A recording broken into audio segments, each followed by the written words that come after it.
Welcome to நெல்லை ஜெயா சமையல். இன்னைக்கு நம்ம சேனல்ல காராமணி கிரேவி எப்படி பண்றதுங்கிறத பார்க்க போறோம். லோபியான்னு சொல்லுவாங்க, பிளாக் ஹெட் ஐ இங்கிலீஷ்ல.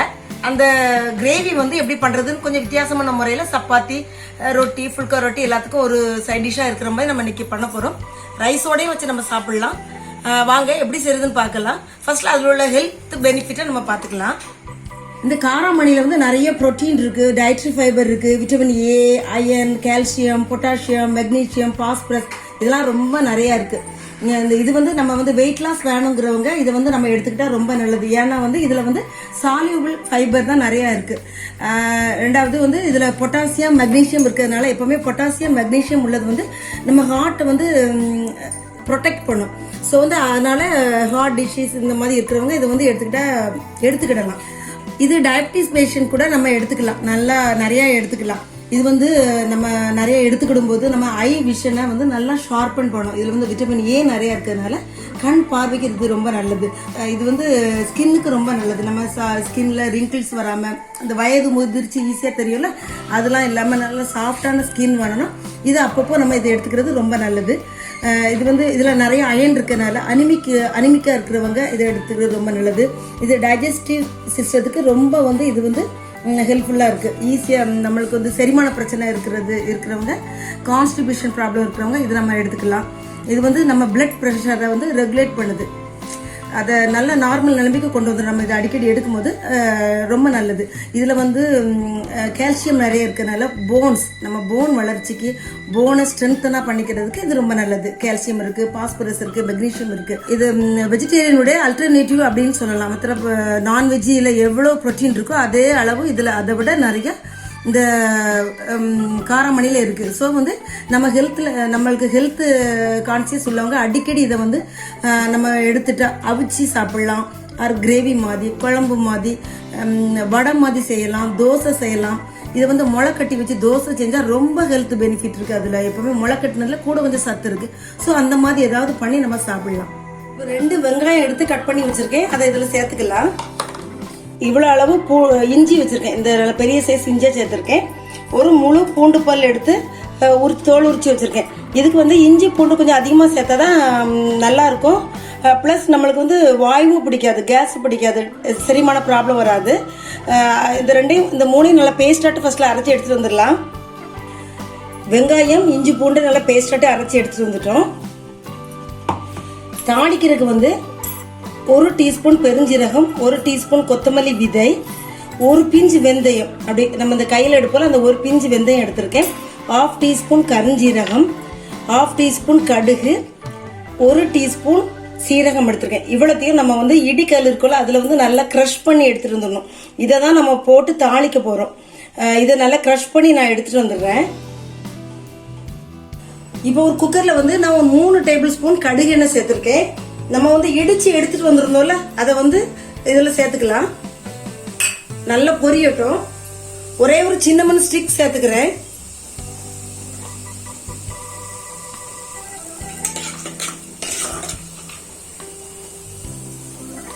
நல்லா பொரிஞ்சிருச்சு. நம்ம அரைச்சி எடுத்த அந்த வெங்காயம் பேஸ்ட் இதில் சேர்த்துக்கலாம். வெங்காயம், இஞ்சி பூண்டு இதில் சேர்த்துக்கலாம்.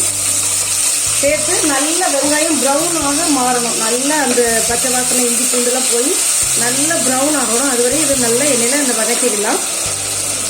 வெங்காயம் வதங்கிட்டு இருக்கு. நான் வந்து ஒரு 4 தக்காளி பழம், 2 வெங்காயத்துக்கு 4 தக்காளி பழம் அந்த ரேஷியோவில் நம்ம போடணும். 4 தக்காளி பழம் கட் பண்ணி வச்சிருக்கேன். இது மிக்சியில் ஜாரில் சேர்த்து நல்லா பேஸ்டாட்டு அரைச்சி எடுத்துகிட்டு வந்துடலாம். வெங்காயம் நல்லா கோல்டன் ப்ரௌனாக ஆயிடுச்சு. இப்போ நான் வந்து அரைச்சி எடுத்துகிட்டு வச்சிருக்கேன். அந்த தக்காளி பேஸ்ட் இதில் சேர்த்துக்கலாம். நல்லா கலந்து விட்டுப்போம்.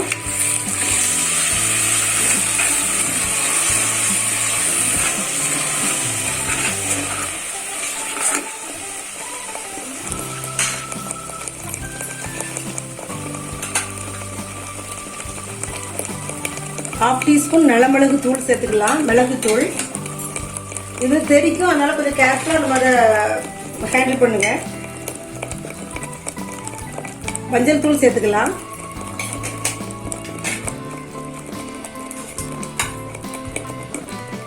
காரத்துக்கு 1 டீஸ்பூன் சில்லி பவுடர் சேர்த்துருக்கேன். உங்களோட காரத்துக்கு தக்க கூட்டி குறைச்சி நீங்கள் சேர்த்துக்கலாம்.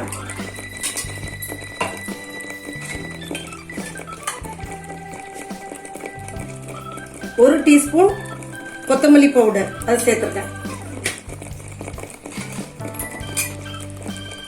1 டீஸ்பூன் சோம்புத்தூள். நல்லா மிக்ஸ் பண்ணி நல்லா எண்ணெய் பிரியணும். நல்லா அதோடைய தக்காளிலாம் வந்து அந்த எண்ணெயிலே நல்லா எண்ணெய் பிரியணும். அது வரைக்கும் நம்ம வெயிட் பண்ணலாம். மூடி வச்சு நம்ம அப்பப்போ கிளக்கி விட்டுப்போம். இப்போ அந்த தக்காளி ஆட் பண்ணி நல்லா அந்த மசாலா எல்லாம் ஆட் பண்ணி நல்லா எண்ணெய் பிரிஞ்சு மேலே வந்துருக்கு பாருங்க. இந்த மாதிரி வெள்ளை மேலே வந்த பிறகு நம்ம வந்து அந்த பயிரை சேர்த்தாதான் அந்த கிரேவி ரொம்ப நல்லா இருக்கும். நான் வந்து முந்தின நாள் நைட்டே இந்த பயிரை வந்து காரமணியை வந்து நல்லா தண்ணியில் கழுவி தண்ணியில் ஊற வச்சு வச்சுருந்தேன். ஒரு 8 ஹவர்ஸாவது ஊறணும். அப்போ தான் ஈஸியாக வந்து நம்ம அது குக் ஆகும். குக்கரில் இதை கலந்து நல்லா கலந்து விட்டுடலாம். ஒரு 2 மினிட்ஸ் அந்த மசாலாவில் இது கொஞ்சம் நல்லா கலரட்டும். இப்போ 2 மினிட்ஸ் ஆயிடுச்சு. ஒரு 2 பே லீஃப் எடுத்துருக்கேன், அதை இதில் சேர்த்துக்கலாம். இதுக்கு தேவையான அளவு தண்ணி ஆட் பண்ணிக்கலாம். ரொம்ப தண்ணியாகவும் இருக்கக்கூடாது, ரொம்ப கட்டியாகவும் இருக்கக்கூடாது. நம்ம குக்கரில் விசில் போடும்போது அது கொஞ்சம் கட்டியாகும். அதனால இன்னும் கொஞ்சம் தண்ணி சேர்த்துப்போம். இன்னும் கொஞ்சம் தண்ணி ஆட் பண்ணிடலாம். இந்த அளவு நான் தண்ணி ஆட் பண்ணியிருக்கேன். இதுக்கு தேவையான அளவு உப்பு சேர்த்துக்கலாம். உப்பு சேர்த்துட்டேன். இப்போ வந்து ஒரு கொதி வந்தோடனே அதை மூடி வச்சு ஒரு 5 விசில் மீடியம் ஃப்ளேமில் வச்சு நம்ம போட்டுப்போம். ஏன்னா வந்து பயிர் கொஞ்சம் நல்லா வேகணும். ஸோ வந்து 5 விசில், ஏன்னா நம்ம முந்தின நாள் நைட்டே ஊற வச்சா 5 விசில் நமக்கு போதும். உங்களுக்கு ஊற வச்ச நேரம் ஒரு 4 ஹவர்ஸ் 5 ஹவர்ஸ் அப்படின்னா நீங்கள் கூட ஒரு 3 விசில் நீங்கள் போட்டுக்கோங்க. இப்போ கொதி வந்துச்சு, குக்கர் மூடிக்கலாம். ஸ்ட்ரீம் வரட்டும். இப்போ நல்லா ஸ்ட்ரீம் வந்துச்சு. வெயிட் போட்டு ஒரு 5 விசில் நம்ம வந்து மீடியம் ஃப்ளேமில் வச்சு வச்சுப்போம். இப்போ ஒரு 5 விசில் போட்டு ஒரு 1/2 hour ஆயிடுச்சு. ஓப்பன் பண்ணி பார்க்கலாம்.